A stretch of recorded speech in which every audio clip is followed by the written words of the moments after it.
മതേതരത്വത്തിന് വലിയ ഭീഷണി നേരിടുന്ന ഒരു കാലഘട്ടത്തിലാണ് നാം ജീവിക്കുന്നത്. ഇത് ക്രിസ്മസ് കാലമാണ്. ക്രിസ്മസ് അടിസ്ഥാനപരമായി ശാന്തിയുടെയും സമാധാനത്തിന്റെയും സാഹോദര്യത്തിന്റെയും സന്ദേശമാണ് മുന്നോട്ട് വയ്ക്കുന്നതെങ്കിലും ആ കാലത്ത് പോലും അശാന്തിയുടെയും വർഗീയതയുടെയും വിദ്വേഷത്തിന്റെയും പകയുടെയും അക്രമത്തിന്റെയും ഒക്കെ സംസ്കാരം അഴിച്ചുവിടുവാനായിട്ട് വർഗീയ ശക്തികളും ഫാഷിസ്റ്റ് ശക്തികളും ശ്രമിക്കുന്നത് നമ്മുടെ കൊച്ചു കേരളത്തിൽ പോലും ഒരു യാഥാർത്ഥ്യമായി മാറുന്നത് നമ്മുടെ കൺമുമ്പിലുണ്ട്. അവിടെയാണ് മതേതര സമൂഹം ഒത്തൊരുമിച്ച് ഉണർന്ന് എണീക്കേണ്ടത് എന്ന് എനിക്ക് തോന്നുകയാണ്.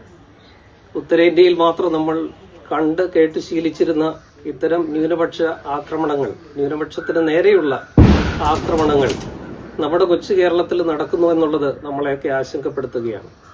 പുരോഗമന കേരളം എന്നൊക്കെ നമ്മൾ അഭിമാനിച്ചിരുന്ന കേരളത്തിലും വർഗീയതയുടെയും ഫാഷിസത്തിന്റെയും ശക്തികൾ വേരോട്ടം നടത്തുന്നതായിട്ട് കാണുമ്പോൾ നമുക്ക് ആശങ്കയും നമുക്ക് ഭയവുമൊക്കെ ജനിക്കുകയാണ്.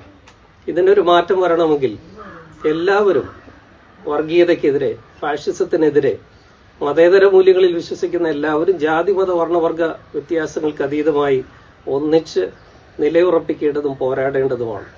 ഫാഷിസത്തിന് എതിരെയുള്ള ഒരു മതേതര സമൂഹത്തിന്റെ ഉയർത്തെഴുന്നേൽപ്പാണ് ഈ കാലഘട്ടം ആവശ്യപ്പെടുന്നത്.